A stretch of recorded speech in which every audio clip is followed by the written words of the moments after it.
자, 오늘 7차시 한번 보도록 하겠습니다. 이 중간고사 전에 마지막 시간이 되겠고요. 진도로서는 충돌과 안전장치에 대해서 한번 배워볼 텐데 이 부분 좀 어렵기 때문에 지난 시간 한 내용 좀 복습하도록 할게요. 왜 이러노 이거. 자, 피는 물보다 진하다 이런 거 했었습니까? 네. 그런 농담을 빠뜨리지 않았네요. 요 V는 속도였죠. 속도는 속력과 다르게 크기뿐만 아니라 방향도 있다 이런 거 했었습니까? 네. 꼭 농담 복습하고 있는 것 같다. 그다음 힘과 시간의 곱이 충격량이었고요. 충격량은 운동량의 변화량과 같았습니다. 자, 이거는 뉴턴의 제2법칙으로부터 나왔기 때문에 뉴턴의 제2법칙의 자식이지만 아들인지 딸인지는 아직 밝혀지지 않았다. 뭐 이런 거 했었습니까? 네. 다 완벽하게 했네요. 시험 문제 중에 다음 중 수업 시간에 한 농담이 아닌 것은 나온다고 얘기했었습니까? 네. 예, 그게 농담이라고도 얘기했었어요? 네. 예, 근데 로또가 당첨되면 진짜 냅니다. 예. 조심해야 돼.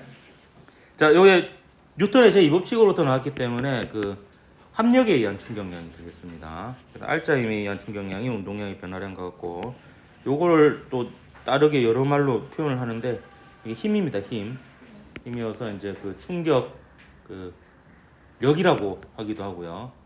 충격이라고 할 때도 있습니다. 그리고 그 충격량을 구하는 방법은 힘 시간 그래프에서 면적으로 구하는 방법과 운동량의 변화량으로 구하는 방법이 있는데 어떻게든 이제 충격량을 구한 다음에 그 충격량은 힘 곱하기 시간이라고 식을 써서 힘을 구하면 그 힘은 평균 힘을 의미한다.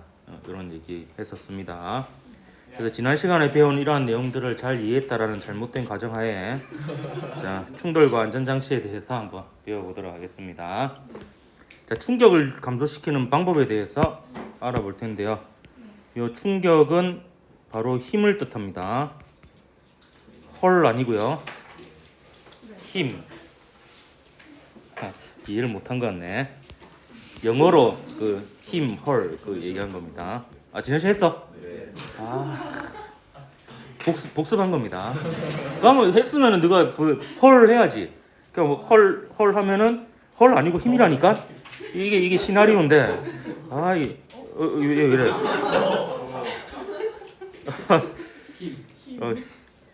그가 반항을 하네. 다시 묶어놔야지.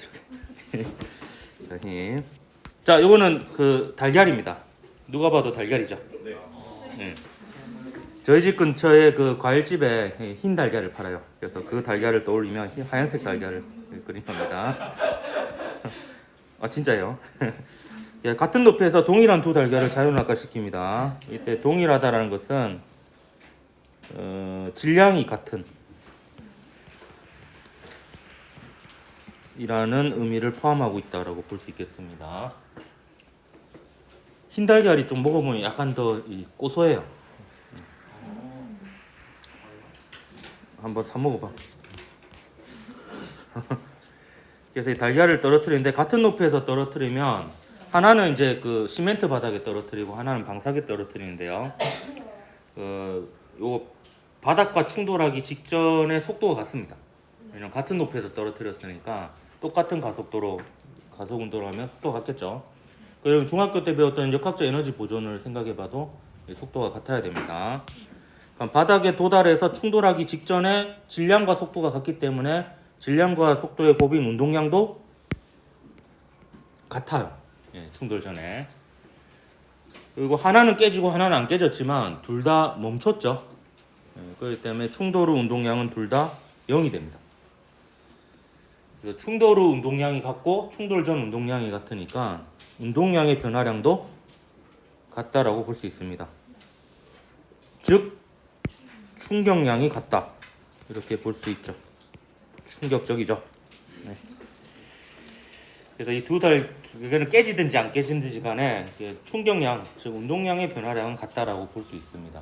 그럼 충격량이 같다라는 것은 평균인 곱하기 충돌 시간이 같다 이렇게 볼 수가 있습니다. 그럼 이 충격량이 같은데 어떻게 하나는 깨지고 하나는 깨지지 않느냐? 저 왼쪽 달걀은 시멘트하고 부딪히는데 짧은 시간 동안에 부딪혀요. 짧은 시간 동안에 큰 힘을 받습니다. 반면에 방석에 떨어진 녀석은 크게 적어야 돼. 긴 시간 동안에 왜냐하면 얘가 모양이 이렇게 푹 들어가는데 시간이 걸리잖아요. 그래서 상대적으로 좀 긴 시간 동안에 작은 힘을 나누어서 받는다 이렇게 볼 수가 있습니다. 요게 그 충격을 감소시키는 각종 안전장치들의 공통된 원리다 이렇게 보면 되겠습니다. 정리하면 힘을 받는 시간이 길어지면 받는 힘의 크기가 감소한다. 줄어 한다면 이상하죠. 감소한다. 혹은 줄어든다. 이렇게 볼 수가 있겠습니다.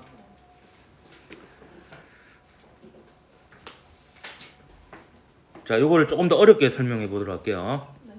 굳이 그래프로 설명을 해보겠습니다. 이거는 시간에 따라서 두 달걀이 받는 힘의 크기를 이제 나타낸 건데 하나는 방석에 떨어뜨린 달걀이고 하나는 시멘트 바닥에 떨어뜨린 달걀입니다. 뭐가 방석일까요? 예, S2가 방석에 떨어뜨린 달걀이 되겠고요. S1이 시멘트에 떨어뜨린 달걀이 받는 힘이 되겠습니다. 각각의 면적 S1, S2는 각각의 충격량, 운동량의 변화량이고요. 그 운동량의 변화량인 충격량이 같죠. 그래서 그래프에서 면적은 같고요. 똑같은 말을 좀 되풀이하고 있는 겁니다. 시멘트 바닥에서는 짧은 시간 동안에 큰 힘을 받고 방석에서는 긴 시간 동안에 작은 힘을 받는다. 이렇게 볼 수가 있겠습니다. 그래서 시멘트 바닥에서는 큰 힘을 받기 때문에 깨지고요. 방석에서는 작은 힘을 받기 때문에 안 깨지고 이런 현상이 일어난 겁니다. 자, 요거하고 유사한 현상들을 쭉 묶어가지고 설명을 해보도록 할게요.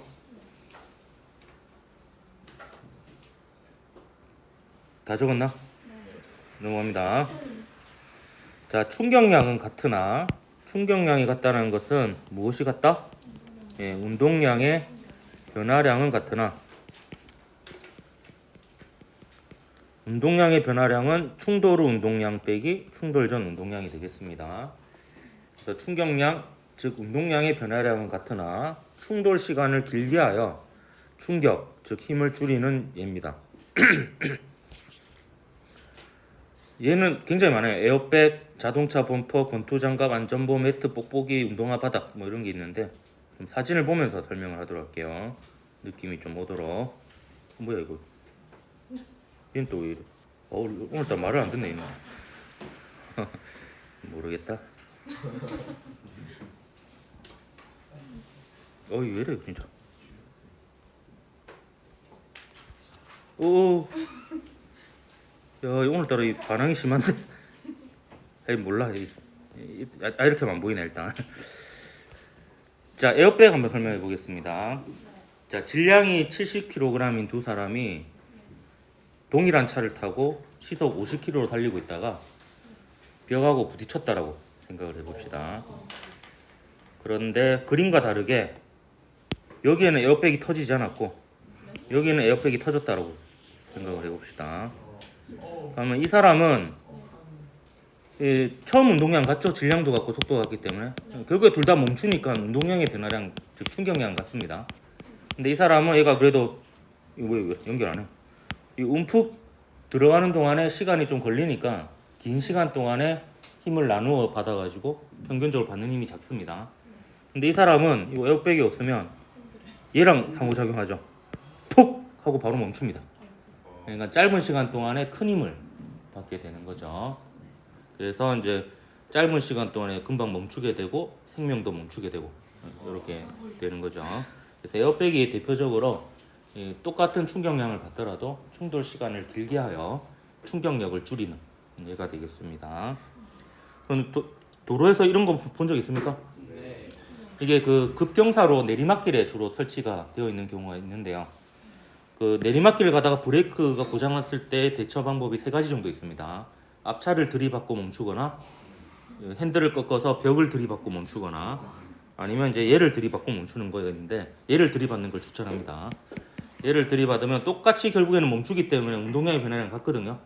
근데 얘를 들이받으면 얘가 쭉 이렇게 찌그러지게 설계가 되어 있어요. 그러면서 이제 멈추는 데까지 걸리는 시간을 좀 벌어줍니다. 그래서 긴 시간 동안 이제 힘을 나누어서 받게 해가지고 평균적으로 받는 힘을 줄여주는 이런 역할을 합니다. 자, 번지 점프 할 때 이제 잘 늘어나는 줄을 사용하는데 만약 철사를 연결해가지고 번지 점프를 하면 금방 멈추게 되겠죠. 역시 또 생명도 같이 멈출 수가 있습니다. 그래서 얘는 늘어나기 때문에 긴 시간 동안에 천천히 멈추게 해서 평균적으로 받는 힘을 줄여주죠. 각종 안전모들 보면은 안에 이제 푹신푹신한 재료들이 들어가 있습니다. 그래서 똑같은 충격량을 받더라도 이제 평균적으로 받는 힘은 줄여주는 이런 역할을 하죠. 자전거 안전모. 요새는 그래도 애들이 좀 안전모를 쓰고 다니는 애들이 점점 늘어나고 있더라고요. 아주 바람직한 현상입니다. 자, 태권도 헤드기어. 이게 어디 차노 근데. 자, 그다음 여기는 야구 헬멧. 그리고 이제 공사장 헬멧. 다 비슷한 원리다 이렇게 볼 수 있습니다. 보호대를 차야지. 그렇죠. 큰일 날 놈이 있어요. 그다음 교과서 내용 있네요. 또 글러브로 이렇게 뒤로 빼면서 받는 것도 똑같이 시속 100km 날라오는 공을 받을 때 그냥 맨손으로 탁 이렇게 받으면 진짜 아프겠죠. 근데 똑같은 운동량의 변화량이라도 이걸 포스 글러브를 쓰거나 약간 뒤로 빼면서 받으면 이제 완전히 멈출 때까지 걸리는 시간이 훨씬 길어지니까 평균적으로 받는 힘이 줄어듭니다. 뽁뽁이 이것도 이제 충돌 시간을 길게 해주는 거고요. 태권도 선수는 제대로 차고 있네요. 그다음 매트 이런 거 다 푹신푹신한 거죠. 그래서 이제 충돌 시간을 길게 해주는 녀석들입니다. 그리고 안전벨트. 자, 안전벨트는 그 원리가 여러 가지가 있어요. 관성도 관련이 있는데요. 충격량과 운동량 사이에도 관계가 있습니다. 안전벨트가 이제 사고가 났을 때 고정이 되는데 완전히 고정은 안 되고 살짝 늘어나게 돼 있어요. 살짝 늘어나게 되면 이제 짧은 시간 동안에 금방 멈추게 하는 게 아니라 좀 시간을 벌어주는 거죠. 좀 긴 시간 동안 나눠서 힘을 받게 해서 평균적으로 받는 힘을 줄여줍니다. 좀 더 고급져 보이네요, 이 웨이백은. 그리고 여러분 그 당장 조퇴할 수 있는 방법을 하나 알려주도록 할게요. 요거랑 비슷한 건데요. 책상 위로 올라가서 뛰어내리는데 무릎을 안 굽히면 됩니다. 무릎을 안 굽히면 연골판이 파열되고요. 한번 파열된 연골판은 재생되지 않습니다. 그래서 이제 실제로 하면 안 돼. 오늘 하는 얘들은 거의 대부분 실행하면 안 되는 얘들입니다. 그리고 본능적으로 알고 있죠. 우리가 점프할 때, 착지할 때 이게 무릎을 굽히잖아요. 이게 이제 충돌 시간을 길게 해서 평균적으로 받는 힘을 줄이는.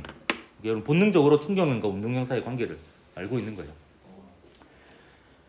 저는 한 40 전후가 되면 나이로 딱 제 나이쯤 되면 이제 그 정형외과를 다니기 시작한 사람들이 생기기 시작해요. 그냥 각종 이제 관절에 문제가 생기는 거죠. 저는 좀 일찍 갔습니다. 한 38살 때쯤에 무릎이 아파서 갔는데 연골판이 파열됐다 하더라고요. 노화로 인하여. 그래서 여러분이 이제 그보다 더 빨리 갈 수 있는 방법을 알려주도록 하겠습니다. 여러분 걸음걸이 중에서 이렇게 걷는 애들 꼭 있어요.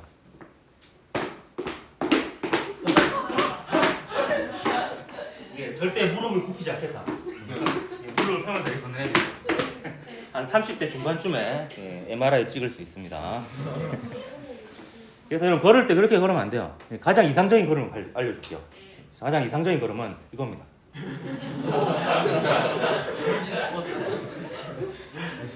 이렇게 걸으면 100세까지 그 싱싱한 연골판을 유지할 수 있다.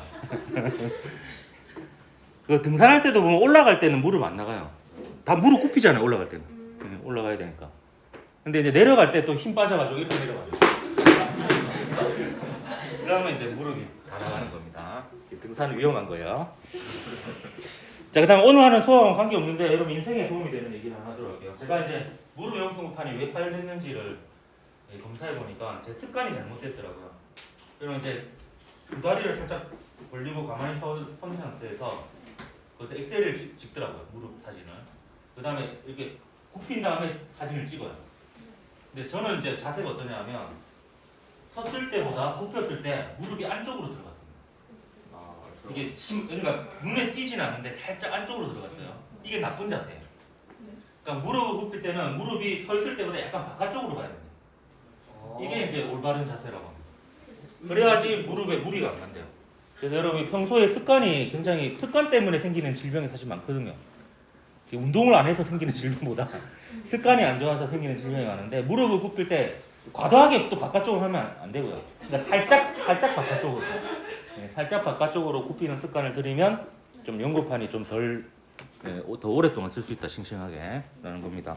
요건 이거하고는 관계 없는데 약간 신체 구조상 그렇다고 합니다. 저는 비록 파열됐지만 여러분 오랫동안 잘 쓰기 바랍니다. 눈물이 나네요.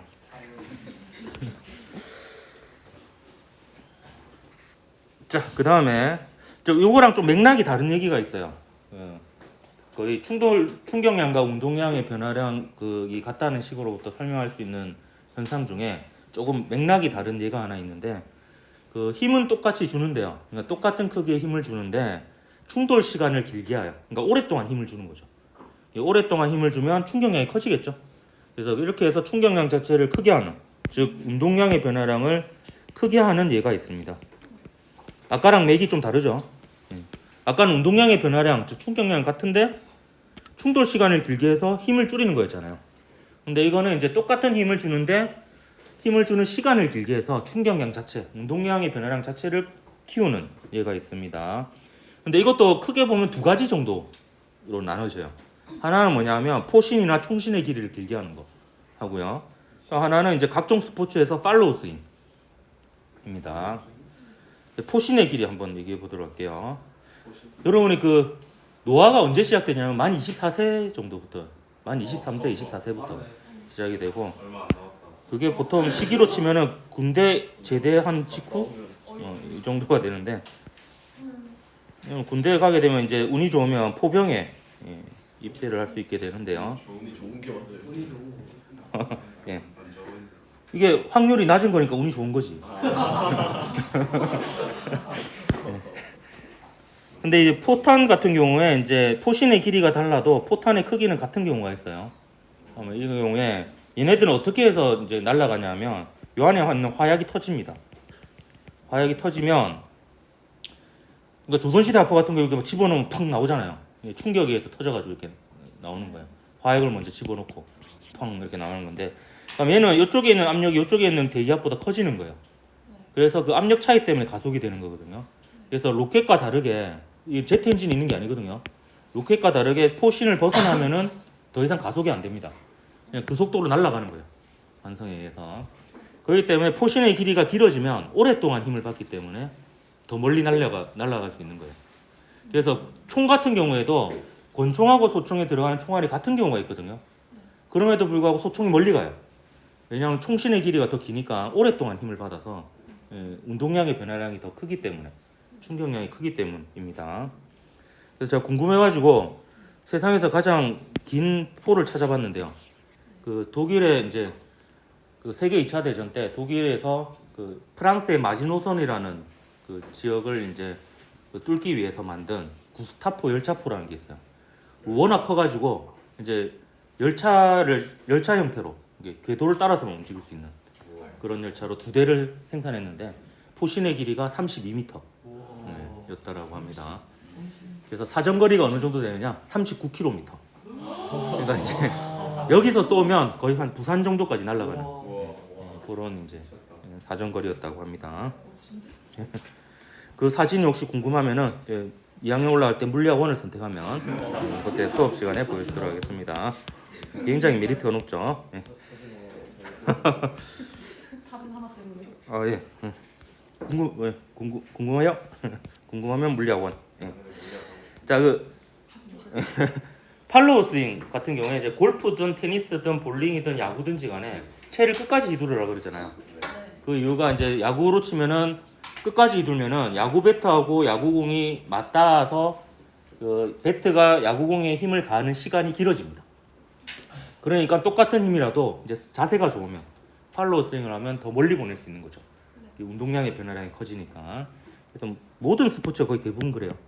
그래서 이제 그 공하고 채가 닿여 있는 시간을 길게 가져가게 해서 공을 멀리 보내는 게 그 목적인 거죠. 요 관련된 실험을 하나 보여주도록 하겠습니다. 여러분 선배가 했던 실험인데요. 졸업했고요. 이건 2층 과학실 앞입니다. 자신의 얼굴이 자신 있었는지 얼굴이 공개되는 것을 크게 개의치 않았던 학생입니다. 그래서 막 쓰고 있어요. 요거는 이제 지금 투명해서 잘 안 보일 텐데 이게 투명한 빨대가 두 개가 있는데 하나는 길이가 원래 길이고 하나는 절반 정도 자른 거예요. 그래서 이게 포신의 길이가 길고 짧은 것을 비유하는 거고 여기에 포탄을 집어넣습니다. 면봉을 집어넣어요. 그래서 면봉을 하나는 빨간색으로 칠한 거는 긴 빨대에다가 파란색으로 칠한 거는 짧은 빨대에다 집어넣고 동시에 붑니다. 이렇게 동시에 불면 똑같이 힘이 가해지는 거잖아요. 근데 이제 긴 빨대는 오랫동안 힘을 받고 짧은 빨대에서는 짧은 시간 동안 힘을 받으니까 긴 빨대에서 나온 녀석이 이제 사정거리가 더 길 겁니다. 그래서 그 모습을 한번 보도록 할게요. 얼굴은 가려줄까 그래도? 아니요. 괜히 가리면 궁금하지 마. 가려야지. 예, 이렇게 장전을 했고요. 봐라. 그러면 빨간색 멀리 나가죠 확실히. 예, 그래서 이게 그 힘을 받는 시간이 더 길기 때문에 충격량이 커서 운동량의 변화량이 더 크다 이렇게 볼 수가 있습니다. 이게 카메라 또 놀래가지고 와 이러면서 이게 충격량이 크면 멀리 날아가는구나. 그래서 놀래가지고 번쩍거리고. 자 이제 기는 방법을 배웠으니까 뛰어보도록 합시다. 원래 수학과 물리가 이제 기는 방법을 가르쳐주고 뛰는 방법을 가르쳐주면 여러분은 나는 느낌이 드는 그런 과목이다라고 볼 수가 있죠. 자, 요 문제들이 이제 여러분 그 기말고사에 중간고사에 나오는 문제 중에서 가장 이제 물리학 파트에서 어려운 수준의 문제의 느낌이다 이렇게 보면 되겠습니다. 이 정도 난이도 한번 풀어보도록 할게요. 자, 2021년 3월 고2 물리학원 15번 문제입니다. 그림가는 수평의 얼음판 위에서 아이스하키 퍽이 요강간입니다. 골대를 뚫고 벽에 박혀 정지할 때까지 직선 운동하는 모습을 나타낸 것이다. 그림란은 퍽의 속력을 시간에 따라 나타낸 것으로 구간 1, 2는 퍽이 각각 골대, 벽으로부터 힘을 받는 구간입니다. 퍽이 받는 평균 힘의 크기는 2에서가 1에서의 2배이다 라고 되어 있어요. 충격량과 운동량 사이의 관계식으로 문제를 풀어야 되는 경우는 말 그대로 이제 계산 문제인 경우가 많거든요. 그런 경우에는 결국에 식을 세워야 돼요. 식을 세우려면 이제 각 물리량들을 문자로 표현을 해야 되죠. 그래서 수학에서 모르는 값을 미지수 x나 y로 두듯이 이 값을 이제 미지수로 둬야 됩니다. 그래서 이런 조건이 나오면 바로 적어줘요. 그 평균 힘의 크기는 2에서가 1에서의 2배라고 했으니까 1에서의 평균 힘의 크기를 f라고 두면 2에서는 2f가 되겠죠. 그러면 이제 1에서의 충돌과 2에서의 충돌에 각각 충격량을 식으로 적을 때 이 f하고 2f를 쓰면 되는 겁니다. 자, 문제에서 물어보는 거 먼저 볼까요? 퍽이 벽과 충돌한 순간부터 정지할 때까지 걸린 시간을 물어봤어요. 요거는 이제 구간 2에서 결국에 충돌 시간을 물어본 거죠. 벽과 충돌할 때의 충돌 시간을 물어봤습니다. 그거를 t라고 둘게요. 대문자 t. 그러면 그래프에서 보면 이제 요 길이가 되겠습니다. 요거를 이제 구해야 되는 상황입니다. 자, 그러면 힘과 시간은 문자로 다 표현됐어요. 힘과 시간은 문자로 다 표현됐는데 운동량을 표현하려면 질량과 또 속도가 있어야 되죠. 근데 속도의 크기는 또 여기 표현이 되어 있습니다. 그렇기 때문에 이제 질량은 안 되어 있으니까 또 질량을 m이라고 둘게요. 자, 풀기도 전에 모르는 미지수를 3개나 이렇게 만들었습니다. 이런 걸 여러분이 되게 어려워하더라고요. 미지수에 대한 약간 이건 뭔가 공포심, 약간 불안감 이런 게 있어요. 자, 그러면 이제 이 문제를 풀어야 되는데 문제를 풀기에 앞서 딱 먼저 해야 되는 게 있습니다. 충격량은 부호가 있습니다. 운동량도 부호가 있고요. 그 부호들이 의미하는 바는 방향입니다. 그래서 방향을 설정해야 돼요. 어느 쪽을 플러스로 할 것인지, 오른쪽을 플러스로 할 것인지, 왼쪽으로 플러스를 할 것인지 정해야 되는데 결과적으로는 어디로 플러스를 하든지 간에 상관이 없어요. 그냥 일관성 있게 적용해서 식을 세우기만 하면 됩니다. 근데 요령이 있습니다. 제가 문제를 많이 풀어봤잖아요. 요령은 충격량의 부호를 플러스로 하는 게 헷갈리지가 않아요. 이거는 이게 제가 이게 왜 그런지에 대해서 상세하게 설명할 수 없지만 저를 믿으십시오. 이게 문제를 풀다 보면은 이게 무슨 뜻이었는지 알 수 있을 겁니다. 이게 충격량을 플러스하라는 게 좀 유리할 때가 많습니다. 헷갈리지 않고. 충격량을 플러스하려면 어떻게 하면 되느냐? 충격량의 부호는 힘의 부호하고 같거든요. 근데 이 물체가 받는 힘의 방향을 플러스로 하면 충격량의 부호가 플러스가 됩니다. 그래서 퍽이 받는 힘의 방향을 한번 생각해 봅시다. 이건 상상을 해봐야 돼요. 골대랑 부딪혀요. 퍽이 받는 힘의 방향 어느 방향이겠어요? 왼쪽이겠죠. 벽하고 부딪힐 때도 왼쪽으로 힘을 받겠죠. 그래서 저는 왼쪽을 플러스로 잡을 겁니다. 그리고 이제 식을 적어볼 겁니다. 자, 이렇게 분석하고 첫 번째 충돌과 두 번째 충돌에 대한 충격량과 운동량 사이의 관계식을 적는 게 이제 물리라고 보면 되겠고요. 이 두 식을 연립해서 푸는 과정이 수학이라고 보면 되겠습니다. 둘 다 어렵죠?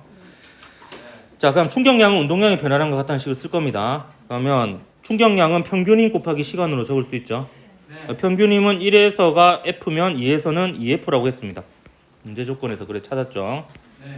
네, 각각의 충돌 시간은 2t, t예요. 이건 어디서 구했느냐? 이 그래프를 잘 보면 되죠. 그래프를 보면 이 첫 번째 구간에서 힘을 받는 시간이 충돌 시간이에요. 0에서 2t 사이니까 2t 빼기 0이 되는 겁니다. 요거는 이제 문제에서 구해야 되는 거죠. 이 구간에서의 충돌 시간은 문제에서 구해야 되는 것으로 미지수로 떴습니다. 자, 그 다음에 이제 조심해야 돼요. 요것은 각각의 충돌 후 운동량 빼기 충돌 전 운동량을 해야 됩니다. 그러니까 그걸 할 때 부호를 잘 고려해서 표현을 해야 됩니다. 질량은 부호가 없으니까 그대로 곱해주면 돼요. 자, 나중 운동량 쓸 겁니다. 자, 그 골대하고 충돌했을 때는 처음 순간이 0이고 나중 순간이 2t입니다. 그러니까 2t인 순간의 속도가 나중 속도가 되는 거죠. 근데 그 나중 속도의 크기는 그래프로 나와 있어요. 그 속도의 크기가 속력이잖아요. 그래서 나중 속도는 2t일 때의 속도인데 그 크기가 3v입니다. 근데 오른쪽 방향이죠. 벽하고 충돌할 거니까. 오른쪽 방향인데 우리가 왼쪽을 플러스로 뒀으니까 오른쪽으로 3v라는 것은 부호로 치면은 마이너스 3v라는 겁니다. 요게 나중 운동량이에요. 2t일 때 운동량. 그러니까 0초일 때 운동량이 처음 운동량이죠. 그때는 오른쪽으로 5v로 가고 있었습니다. 그럼 왼쪽을 플러스로 잡고 있으니까 우리는 마이너스 5v라고 써야 되겠죠. 요거 계산하면 플러스 2mv가 됩니다. 플러스가 나온 게 당연하죠. 그렇게 나오게끔 설정을 했잖아요. 자, 비교 한번 해볼게요. 만약에 여러분이 오른쪽을 플러스로 잡았다고 합시다. 그럼 왜 복잡해진지 한번 보여줄게요. 자, 충격량을요. 힘의 방향을 미리 고려해서 쓸 수도 있고 아니 그냥 쓸 수도 있습니다. 그러니까 이런 것들이 헷갈리기 시작하는 거예요. 그럼 그냥 일단 썼다고 칩시다. 그래서 F 곱하기 2t라고 썼어요. 그럼 이때는 이제 부호들이 다 바뀌죠. 오른쪽을 플러스로 했으니까 나중 속도가 3v가 되고 처음 속도가 5v가 됩니다. 그러면 충격량이 마이너스 2mv가 돼요. 그럼 이 마이너스가 되었다는 것은 이 녀석의 부호가 마이너스라는 겁니다. 그 말은 이제 오른쪽을 플러스 뒀으니까 왼쪽으로 힘을 받는다는 뜻입니다. 근데 왼쪽으로 힘을 받는다는 걸 이미 알고 요 F를 크기로만 쓰고 싶어가지고 마이너스 F 곱하기 2t로 식을 세울 수도 있어요. 그러니까 이거부터 벌써 헷갈리기 시작하잖아요. 그러니까 이런 설정들이 헷갈리기 시작하니까 그냥 애초부터 처음부터 그냥 충격량을 플러스로 잡는 게 편하다. 이런 말입니다. 그래서 우리는 계속 그냥 충격량이 플러스가 되게 왼쪽을 플러스로 잡고 이 나머지 식을 적어보도록 하겠습니다. 그럼 얘 같은 경우에는 벽하고 충돌할 때 충돌 후에 멈추죠. 근데 충돌 후에 운동량이 0입니다. 자, 충돌 전에는 뭐 질량은 항상 변화가 없고요. 이제 충돌 전 속도를 곱하면 됩니다.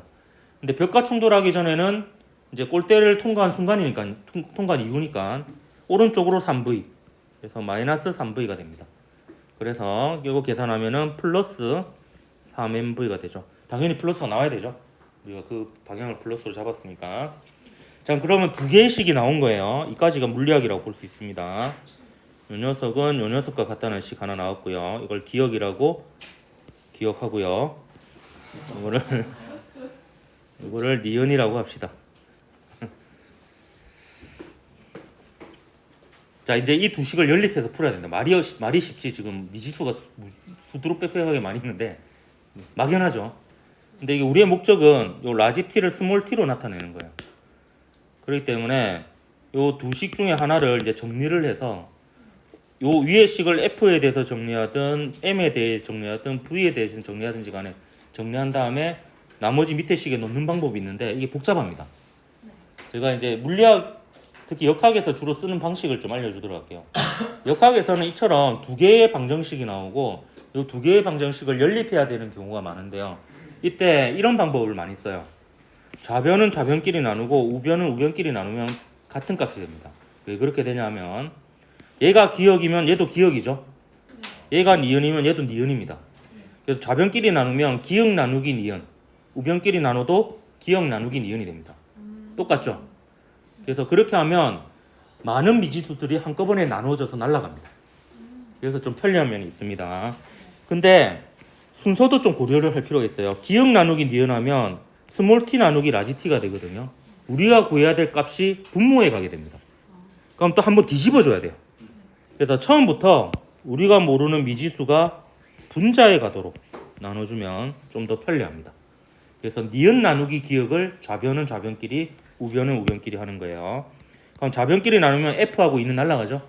그래서 라지 t 나누기 스몰 t, tt가 남고요. 오른쪽은 mv가 날라가죠. 한꺼번에 1타 3p죠. f, m, v가 다 날라가잖아요. 그래서 이제 3 나누기 2에서 바로 답이 나오죠. 라지 t는 2분의 3 v가 됩니다.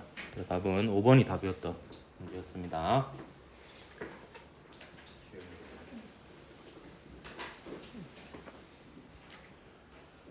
이제 넘어가도 되겠니? 멍하네요. 자, 2021년 11월 9일 통합과 20번 문제 한번 볼게요. 20번이니까 어렵겠죠. 자, 그림가는 각각 일정한 속력으로 운동하는 물체 AB가 기준선을 동시에 통과한 후 같은 거리를 이동하여 벽의 충돌에 정지한 모습을 나타낸 것이다. 그림란은 AB가 기준선을 통과한 순간부터 정지할 때까지 벽으로부터 받는 힘의 크기를 시간에 따라 나타낸 것이다. 시간축과 AB에 대한 곡선이 만드는 면적은 서로 같다 했어요. 이 면적을 S라고 할게요. 근데 이 면적이 같다라는 거예요. 뭘 의미하느냐? 힘시간 그래프에서 면적은 충격량이죠. 그러니까 이 두 물체가 받는 충격량은 같다라는 거예요. 그 말은 운동량의 변화량이 같다라는 의미도 됩니다. 그래서 이걸 염두에 두고 보기를 한번 보도록 하겠습니다. 자, 기억 보면 벽과 충돌하기 전 운동량의 크기는 A와 B가 서로 같다 했는데요. 그럼 어떻게 알 수 있느냐? 지금 충격량, 즉 운동량의 변화량이 같죠? 면적이 같으니까. 근데 충돌 후 둘 다 정지했습니다. 충돌 후 운동량이 같습니다. 충돌 후 운동량이 같고 운동량의 변화량이 같으려면 충돌 전 운동량도 같아야 되겠죠. 그래야지 운동량의 변화량이 같습니다. 그래서 이러한 이제 논리적 과정을 통해서 기억은 맞습니다. 예, 기억은 계산하는 게 아니었죠. 예. 아, 니은이 좀 어려웠어요. 질량이 누가 더 크냐? 자, A의 질량을 MA, B의 질량을 MB라고 합시다. 근데 이걸 당장 알 수는 없어요. 느낌이 안 오잖아요. 누가 더 클지. 근데 질량이 들어간 또 다른 물리량이 있습니다. 운동량이죠. 근데 운동량이 충돌 전에 같았다라는 게 우리가 알고 있는 조건입니다. 그래서 충돌 전 A의 속도를 VA, 충돌 전 B의 속도를 VB라고 하면 MA, VA가 충돌 전 A의 운동량이고 MB, VV가 충돌 전 B의 운동량입니다. 근데 충돌 전 A와 B의 운동량이 같죠? 그렇기 때문에 이 문제는요, 사실 충돌 전에 A, B 중에 누가 더 빠르냐를 좀 더 꼬아서 물어본 거다. 이렇게 볼 수 있습니다. 그러면 속력이 큰 쪽이 질량이 작고 속력이 작은 쪽이 질량이 크면 그 곱이 똑같겠죠. 그래서 속력이 누가 더 빠른지를 판단하면 됩니다. 근데 이때 문제가 뭐냐 하면 여러분이 이제 유튜브 쇼츠에 적응이 되어 있어가지고 대부분 단기 기억 상실증이 있습니다. 그래서 첫 번째 문장이 기억이 안 나요. 이쯤 되면은 앞선 문제 조건들이 기억이 안 나기 시작합니다. 다시 처음으로 돌아가면 저도 비슷한 증상을 앓고 있습니다. 그림가는 일정한 속력으로 운동하는 물체 AB가 기준선을 동시에 통과한 후 같은 거리를 이동해요. 그러고 이제 벽에 부딪힙니다. 그럼 벽에 부딪힐 때부터 힘을 받기 시작하는 거죠. 그럼 그래프를 잘 보세요. 자, 이 순간에 동시에 기준선을 통과했어요. 근데 A는 이 순간이 되었을 때 벽하고 충돌했어요. 예. 그리고 B는 이 순간이 되어서야 벽하고 충돌했어요. 그러니까 똑같은 거리만큼 가는데 A는 이만큼의 시간이 걸렸고 B는 훨씬 더 긴 시간, 이만큼의 시간이 걸렸습니다. 같은 거리를 가는 동안에. 그러면 A의 속력과 B 속력 중에 누가 더 빠르다는 거예요? 예, A의 속력이 더 빨라요. 같은 거리만큼 가는데 시간이 더 작게 걸렸잖아요. 그러면 질량과 속도의 곱이 같아야 되기 때문에 A의 질량과 B의 질량 중에서 질량은 누가 더 커야 된다? 예, B가 더 커야지.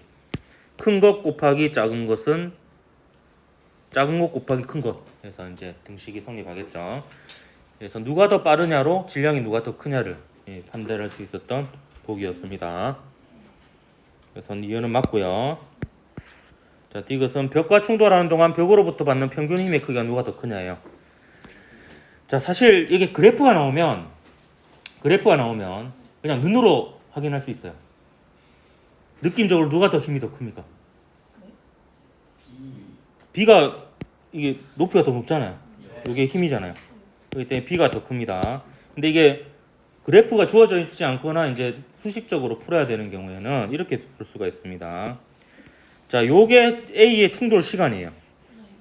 그리고 요만큼의 길이가 B의 충돌 시간입니다.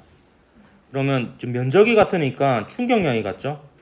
그럼 A는 충돌 시간이 길고요.